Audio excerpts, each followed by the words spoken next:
స్థానిక ఎన్నికల్లో బీసీలకు అధిక సీట్లంట. ఖమ్మం నూతన డీసీసీ అధ్యక్షుడు ప్రమాణ కార్యక్రమంలో డిప్యూటీ సీఎం. కొత్తగూడెంలో మన్మోహన్ సింగ్ యూనివర్సిటీ మంత్రి తుమ్మల. స్థానిక ఎన్నికల్లో 100కు 100% సీట్లు కాంగ్రెసే గెలవాలి. ఇక గెలుస్తుంది. ఇక ఏకగ్రీవాలు ఒక పక్క చేస్తూ, ఒక పక్క విచ్చలవిడిగా హామీలు చేస్తూ, ఒక పక్క కిడ్నాపులు చేయించి రకరకాల హింసలు చేస్తే నిలబడేటోళ్ళని ఎలాగైనా కాంగ్రెసే గెలిచేది. కాంగ్రెస్ అభ్యర్థులే గెలుస్తారు. ఇట్లా చేస్తే కాంగ్రెస్ అభ్యర్థులు ఖచ్చితంగా గెలుస్తారు. నేను చెప్తున్నా కదా, ఎవరు గెలిచినా కాంగ్రెస్లోకైనా వస్తారు. ఈ రెండే జరుగుతాయి.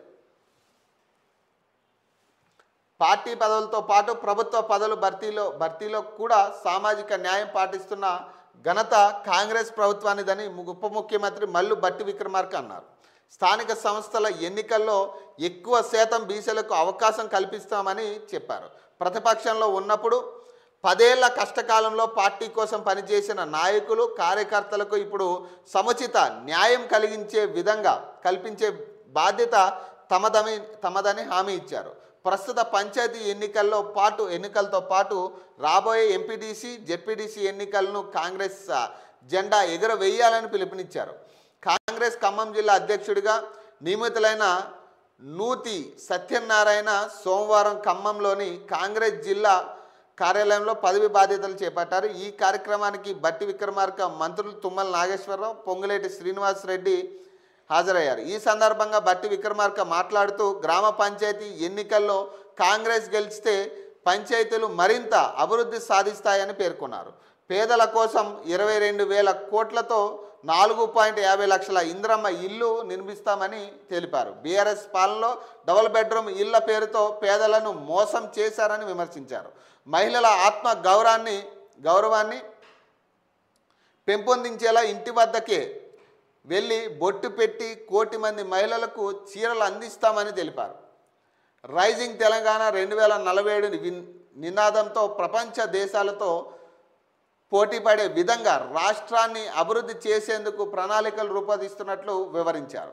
ఖమ్మం జిల్లా కాంగ్రెస్కు ఘనమైన చరిత్ర ఉందని మంత్రి తుమ్మల నాగేశ్వరరావు అన్నారు.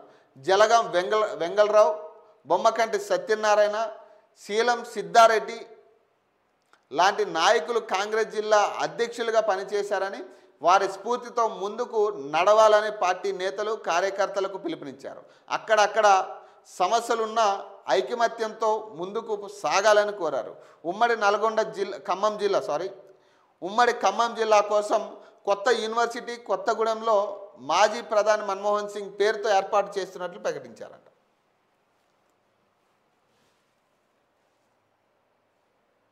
బట్టీల కమిషన్లు తీసుకోవడంలో నేను అన్ఫిట్ అంట. విద్యుత్ శాఖలోని కీలక పోస్టుల్లో ఆంధ్ర వ్యక్తులు, వారి కోసం తెలంగాణ ఉద్యోగులను బలి చేస్తున్నారు. కాంగ్రెస్ది ప్రజాపాలన కాదు, ద్రోహ పాలన. ఈ మాట హరీష్ రావు అంటున్నాడు. డిప్యూటీ సీఎం భట్టి విక్రమార్క మాదిరిగా బిల్లులు మంజూరుకు 20 నుంచి 30% కమిషన్లు తీసుకోవడంలో తాను అన్ఫిట్ అని బీఆర్ఎస్ నేత హరీష్ రావు వ్యాఖ్యానించారు. రాజకీయాల్లో హరీష్ రావు అన్ఫిట్ అంటూ భట్టి చేసిన వ్యాఖ్యలపై ఆయన స్పందిస్తూ, ఆర్థిక శాఖ మంత్రిగా పనిచేసినప్పుడు కమిషన్లు తీసుకోవడం తనకు రాలేదన్నారు. ఫ్రస్ట్రేషన్లో నోరు జారితే మొదటికే మోసం వస్తుందని, ఇష్టం వచ్చినట్లు మాట్లాడొద్దని భట్టిని హెచ్చరించారు. థర్మల్ విద్యుత్ ప్రాజెక్టు నిర్మాణంలో 50,000 కోట్ల కుంభకోణం ఉందని తాను ఆరోపిస్తే దానిపై వివరణ ఇవ్వకుండా తన స్థాయిని దిగజార్చుకొని విమర్శలు చేశారని దుయ్యబట్టారు. తెలంగాణ కోసం నిర్మించిన ప్లాంట్ నుంచి 2,400 మెగావాట్ల కరెంట్ను తీసుకోవాలని 4.12కు యూనిట్ కరెంట్ ఇస్తామని ప్రభుత్వానికి ఎన్టీపీసీ లేఖ రాసిందని తెలిపారు. కానీ కమిషన్ల కక్కుర్తితో కాంగ్రెస్ ప్రభుత్వం సొంతంగా థర్మల్ ప్రాజెక్టుల నిర్మాణానికి సిద్ధపడుతుందన్నారు. ఒకవేళ అప్పులు తెచ్చి కొత్త ప్రాజెక్టు పూర్తి చేసిన విద్యుత్ ప్లాంట్ ఒప్పందం ప్రకారం 25 ఏళ్లలో రాష్ట్ర ప్రజలపై 82,000 కోట్ల అదనపు భారం పడుతుందన్నారు. విద్యుత్ శాఖలోని కీలక విభాగాల్లో ఆంధ్ర ప్రాంతానికి చెందిన అధికారులు వరుసగా నియమించడం దుర్మార్గమని, రాష్ట్రంలో కాంగ్రెస్ అందిస్తున్న ప్రజాపాలన కాదని, తెలంగాణ ద్రోహ పాలనని విమర్శించారు. ఏపీకి చెందిన రాజశేఖర్ రెడ్డిని జెన్కో ప్రాజెక్టు డైరెక్టర్గా, ఉద్యమ సమయంలో తెలంగాణ ఉద్యోగులను అవహేళన చేసిన కుమార్ ఉద్యోగుల డైరెక్టర్గా, మధ్యప్రదేశ్ మైనింగ్ ఇంజనీర్గా పనిచేసిన శివాజీని ఎస్పీడీసీఎల్ ప్రాజెక్టు హెచ్ఆర్డి డైరెక్టర్గా, ఏపీకి చెందిన నరసింహులను ఎస్పీడీసీఎల్ ఆపరేషన్ డైరెక్టర్గా, వావిలాల అనిల్లను రెడ్కో సీఎండీగా,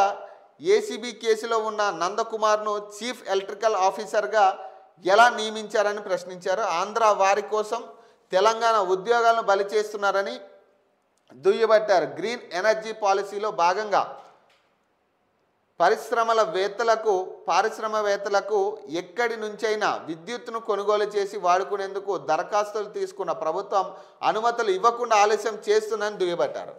మెగావాట్కు 20 లక్షలు పైనున్న వారికి మరో 10 లక్షల చొప్పున చీఫ్ ఎలక్ట్రికల్ ఇన్స్పెక్టర్ లంచం అడుగుతున్నట్లు తమ దృష్టికి వచ్చిందన్నారు. ఆంధ్ర అధికారుల దోపిడీకి ఇదొక నిదర్శనమన్నారు. పంచాయతీ ఎన్నికల వేళ సీఎం రేవంత్ రెడ్డి వరుస పర్యటనలకు వెళ్తూ కోడ్ ఉల్లంఘిస్తుంటే రాష్ట్ర ఎన్నికల సంఘం నిద్రపోతుందా అని నిలదీశారు. కొడంగల్ నారాయణపేట ఎత్తిపోతల పథకానికి శంకుస్థాపన చేసిన సీఎంపై కేసు నమోదు చేయాలని డిమాండ్ చేశారు. ఇక అందరూ గతంలో మీరు ఏమీ తక్కువ కాదు, మీరు దోచుకున్నదంతా తరతరాలు తరగని ఆస్తిని దోచుకున్నారు. ఇప్పుడు వీళ్ళు దోచుకుంటున్నారు, గతంలో మీరు దోచుకున్నదే. ఇప్పుడు ఏంటంటే ఈ పైన ఏంటంటే అన్నీ తెలుసు వీళ్ళకి. వీళ్ళు దోచుకున్నది వాళ్ళకి తెలుసు, వాళ్ళు దోచుకున్నది వీళ్ళకి తెలుసు. ఏదో ఒక డైలాగ్ ఉంటుంది కదా, బొక్కలో ఉన్న ఎలక్కి ఇంకొక ఎలక తెలిస్తే ఇంకొక ఎలక కనపడుతుందని. అట్లా ఉంటుంది ఈ పంచాయతీ అంతా. వీళ్ళు గతంలో 10 సంవత్సరాలు ఇష్టాచారం దోచుకుని ప్రజల్ని ప్రతి స్కీములో ఒక స్కామ్ పెట్టి లక్షలాది కోట్లు దోచుకున్న వ్యక్తులు వీళ్ళు. ఇప్పుడు వచ్చిన ప్రభుత్వం వాళ్ళు దోచుకుంటున్నారు అంతే. ఈ 5 ఏళ్ళు మళ్ళీ వీళ్ళు దోచుకుని పోతారు. మళ్ళీ అప్పులు లక్షల కోట్లు అప్పు చేసిపోతారు మన మీద. మళ్ళీ ఆ లక్షల కోట్లు అప్పు చేయడం కోసం మనం ట్యాక్సులు కట్టాల్సిన పరిస్థితి. 30,000 40,000 సంపాదించేటోడు ట్యాక్సులు కడతాడు. 10,000 20,000 30,000 40,000 సంపాదించేటోడే ట్యాక్సులు కట్టాలి. ప్రతి దాని మీద ట్యాక్స్ పడుతుంది మనకి. ఈ పైసలన్నీ దేనికి ఉపయోగపడ్డాయంటే ఆ ట్యాక్స్ పైసలన్నీ కూడా ఇదిగో ఇట్లా లక్షల కోట్లు సంపాదించుకుని వాళ్ళేమో బిఎండబ్ల్యూలు, కార్లు, రకరకాల ఖరీదైన కార్లు, విల్లాలు కొనుక్కుని ఇవి జాలం అన్నట్టు ఎక్కడెక్కడో ఫామ్ హౌస్లు కట్టుకుని వీటికి ఉపయోగపడతాయి మన ట్యాక్సులన్నీ వాళ్ళకి. మనకు ఒరిగేది ఏమి ఉండదు. మనం మళ్ళీ ఈ 5 సంవత్సరాల తర్వాత మళ్ళీ మన దినచర్య మనకే ఉంటుంది. ఇక రోజువారీ కష్టపడాలి, సంపాదించుకోవాలి, మళ్ళీ వచ్చిందల్లా ట్యాక్సులు కట్టుకోవాలి, మిత్తులు కట్టుకోవాలి, ఇవే ఉంటుంది మన పరిస్థితి. కానీ వాళ్ళకి ఎట్లా అంటే ఇక మన మీద సంపాదించిన డబ్బునంతా కూడా వాళ్ళు దాచుకుని ఇష్టాచారం ఖర్చు పెట్టుకుంటారు. వచ్చినాడు ఏదో మళ్ళీ ఒక సిట్ విచారణను పెడతారు వాడి పేరు మీద. ఇక వాడు ఆ విచారణ జరుగుతూ ఉంటుంది. వీడిని పిలుస్తారు, బిర్యానీ పెట్టి వాడిని 4 క్వశ్చన్లు అడుగుతారు, మళ్ళీ పంపిస్తారు 1 గంట సేపు. ఇదే నడుస్తుంది. కేటీఆర్ని విచారించారు, కేసీఆర్ని విచారించడానికి పిలిచి ఆయన లేఖ రాసిండు. ఇప్పుడు హరీష్ రావును విచారించారు. ఏం జరిగిందంటే విచారణలో ఏం జరగలే, ఏముండదు. అది అరెస్ట్ అవ్వబోతున్నాడు అనే చర్చ తప్పితే ఏముండదు. అది సాగుతుంది. ఇప్పుడు ఇది కూడా అంతే. బట్టి విక్రమార్క కమిషన్లు తీసుకుంటాం వాస్తవమే, కానీ ఎందుకు ఆ గత 10 సంవత్సరాలు మీరు దోచుకున్నారు, మేము దోచుకోవద్దా అనే కాడికి ఉంది. ఇప్పుడు ఎవడు ప్రజలకు పెట్టేటోళ్ళు లేడు.